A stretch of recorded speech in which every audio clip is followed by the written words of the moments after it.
بسم اللہ الرحمن الرحیم۔ السلام علیکم ورحمۃ اللہ وبرکاتہ۔ کہتے ہیں جب دماغ پریشان ہو تو آپ کا چہرہ خوبصورت نہیں ہو سکتا، یعنی انسان کی اصل خوبصورتی چہرے میں نہیں بلکہ دل اور دماغ کی کیفیت میں چھپی ہوتی ہے۔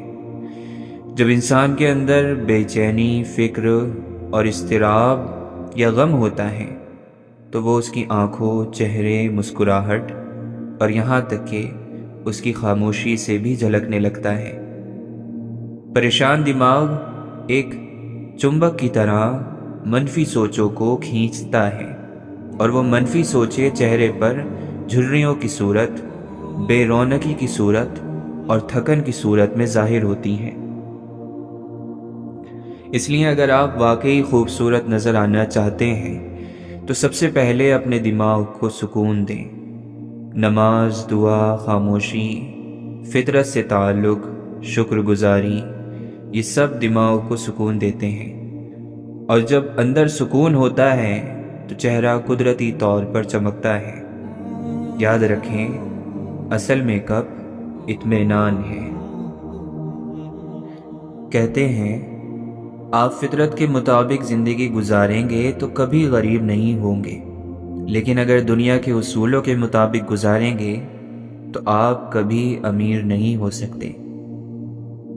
یعنی فطرت کا قانون سادہ ہے، زمین کو بیج دو، وہ فصل دے گی۔ محنت کرو، صبر کرو، وقت پر کام کرو، سچائی سے چلو تو رزق آپ کا مقدر بنے گا۔ فطرت میں کوئی جلد بازی نہیں اور نہ ہی فضول نمائشیں ہیں، لیکن دنیا کے اصول الگ ہیں۔ دکھاوا، دھوکہ، شارٹ کٹس، مقابلہ، بے صبری۔ اگر آپ صرف دنیا کے معیار پر خود کو تولیں گے، گاڑی، کپڑے، پیسے، تو آپ کبھی بھی مطمئن یا امیر نہیں ہو سکتے، کیونکہ یہ سب ختم ہونے والی چیزیں ہیں۔ اصل دولت فطری زندگی سے آتی ہے۔ سادہ کھانا، گہری نیند، سچ بولنا، رشتوں کی قدر کرنا۔ اگر آپ قدرت کے قانون کے ساتھ چلیں گے تو آپ کبھی خالی ہاتھ نہیں رہیں گے۔ کہتے ہیں مشکل اتنا نقصان نہیں پہنچاتی جتنا اس کے بارے میں سوچنا نقصان دہ ہوتا ہے۔ مشکل تو ایک حقیقت ہے، لیکن ہم اس سے زیادہ نقصان خود کو صرف سوچ سوچ کر پہنچاتے ہیں۔ ایک پریشانی آتی ہے اور چلی جاتی ہے، لیکن اگر ہم اس کے بعد گھنٹوں، دنوں، ہفتوں تک سوچتے رہیں اگر ایسا نہ ہوتا تو اب کیا ہوگا، سب کچھ ختم ہو گیا، تو ہم اصل پریشانی سے 10 گنا زیادہ خود کو ذہنی طور پر تباہ کرتے ہیں۔ یاد رکھیں، سوچ کی بیماری جسمانی بیماری سے زیادہ خطرناک ہوتی ہے۔ اس کا علاج ہے قبول کرنا، عمل کرنا اور آگے بڑھنا۔ پریشانی آئے، آپ اسے قبول کریں، اس پر عمل کریں اور پھر اسے اللہ کے سپرد کر کے چھوڑ دیں۔ بار بار اسی زخم کو کریدنا اسے بڑھا دیتا ہے، بڑھتا نہیں۔ کہتے ہیں بڑی بڑی باتیں کرنا ایک سزا ہے، اور آخر میں متکبر انسان بڑھاپے میں عقل مند بننے کی خواہش کرتا ہے۔ زندگی کا ایک کڑوا سچ یہ ہے کہ جو لوگ جوانی میں غرور، تکبر اور خود پسندی میں بڑی بڑی باتیں کرتے ہیں وہ اکثر بڑھاپے میں تنہا، شرمندہ اور خالی ہو جاتے ہیں۔ انسان کو ہمیشہ نرم لہجے، عاجزی اور سادہ پن کے ساتھ زندگی گزارنی چاہیے۔ بڑائی کی باتیں وقتی خوشی دیتی ہیں، مگر لمبے عرصے میں انسان کو روحانی قید میں ڈال دیتی ہیں، اور پھر ایک وقت آتا ہے کہ وہی انسان جسے سب کچھ حاصل تھا وہ سوچتا ہے کاش میں کچھ سیکھ لیتا، کاش میں سن لیتا، کاش میں جھک جاتا، لیکن عمر گزر چکی ہوتی ہے۔ عقل وقت پر آئے تو نعمت ہے، دیر سے آئے تو صرف افسوس۔ آہستہ آہستہ چلنا مگر مسلسل چلنا کامیابی کی ضمانت ہے۔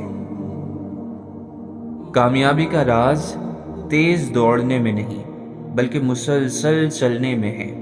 دنیا میں جتنے بھی کامیاب لوگ ہیں انہوں نے ایک دن میں کچھ حاصل نہیں کیا، انہوں نے تھوڑا تھوڑا کر کے روز کچھ نہ کچھ کیا، بغیر رکے۔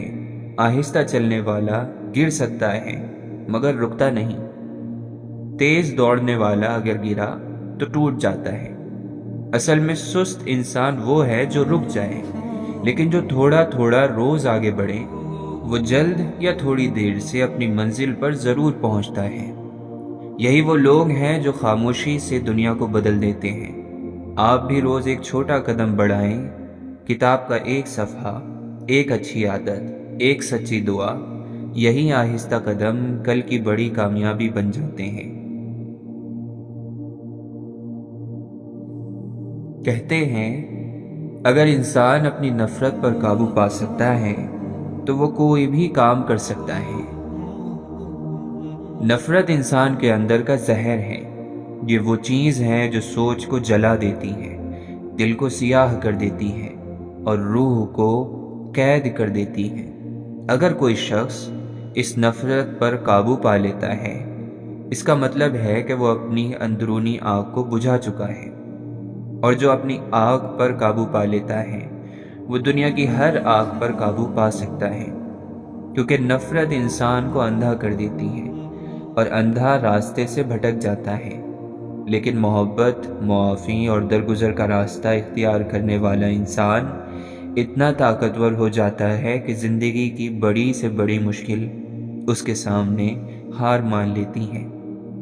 اگر تم دشمن کو معاف کر سکتے ہو تو خود سے محبت کرنا سیکھ چکے ہو، اور جو خود سے محبت کرتا ہے وہ دنیا کو بھی سنوار دیتا ہے۔ کہتے ہیں نا امیدی بھی ایک وبائی بیماری ہے جو نا امید لوگوں میں بیٹھنے سے آپ کو بھی لگ جاتی ہے۔ یعنی نا امیدی صرف ایک کیفیت نہیں، یہ روح کی بیماری ہے۔ یہ ایسی بیماری ہے جو خاموشی سے دل سے روشنی چرا لیتی ہے۔ ایک مایوس انسان دوسرے کو بھی مایوس کر دیتا ہے۔ وہ کہتا ہے کچھ نہیں ہو سکتا، سب کچھ برباد ہے، زندگی بے معنی ہے۔ یہ الفاظ سننے والا دوسرا انسان بھی اندر سے کمزور ہونے لگتا ہے۔ اگر تم روز ایک غمگین، مایوس، شکایت کرنے والے اور ناکامی کو گلے لگانے والے انسان کے پاس بیٹھو گے تو تمہاری روح بھی آہستہ آہستہ ویسی ہی ہو جائے گی۔ نا امیدی ایک منتقل ہونے والی طاقت ہے، بالکل وائرس کی طرح۔ اس لیے فرمایا گیا ہے نیکوں کی صحبت جنت کی طرف لے جاتی ہے اور بروں کی صحبت جہنم کی طرف۔ تمہیں ہر وقت ہنسی خوشی میں رہنے والا انسان نہیں چاہیے، بس وہ چاہیے جو تمہیں حوصلہ دے، دعا دے اور مستقبل کی روشنی دکھائے۔ اگر تم چاہتے ہو کہ زندگی میں ہمت رہے تو ایسے لوگوں میں بیٹھو جو روشنی کی بات کرتے ہوں، ورنہ تم بھی اندھیروں میں کھو جاؤ گے اور تمہیں احساس بھی نہیں ہوگا۔ کہتے ہیں ہر چیز مزاحیہ ہی دکھائی دیتی ہے جب تک وہ کسی دوسرے کے ساتھ ہو رہی ہو۔ انسان کی ایک کمزوری یہ ہے کہ جب دوسروں پر وقت آتا ہے تو وہ ہنستا ہے، مذاق اڑاتا ہے، طنز کرتا ہے، لیکن جب وہی وقت اس پر آتا ہے تو آنکھیں نم ہو جاتی ہیں۔ یہ قول ہمیں احساس سکھاتا ہے، کبھی کسی کے ٹوٹنے، گرنے، ناکام ہونے یا رونے پر مذاق نہ بناؤ، کیونکہ کل کو وہی منظر تمہاری زندگی میں ہو سکتا ہے۔ جو لوگ دوسروں کی مصیبت کو کھیل سمجھتے ہیں وہ زندگی کے سبق سے محروم رہ جاتے ہیں۔ اصل انسان وہ ہے جو دوسروں کے درد کو محسوس کرے، ہنسے نہیں، کیونکہ جو کسی کے آنسو پر رحم نہیں کھاتا کل وہ تنہا روتا ہے۔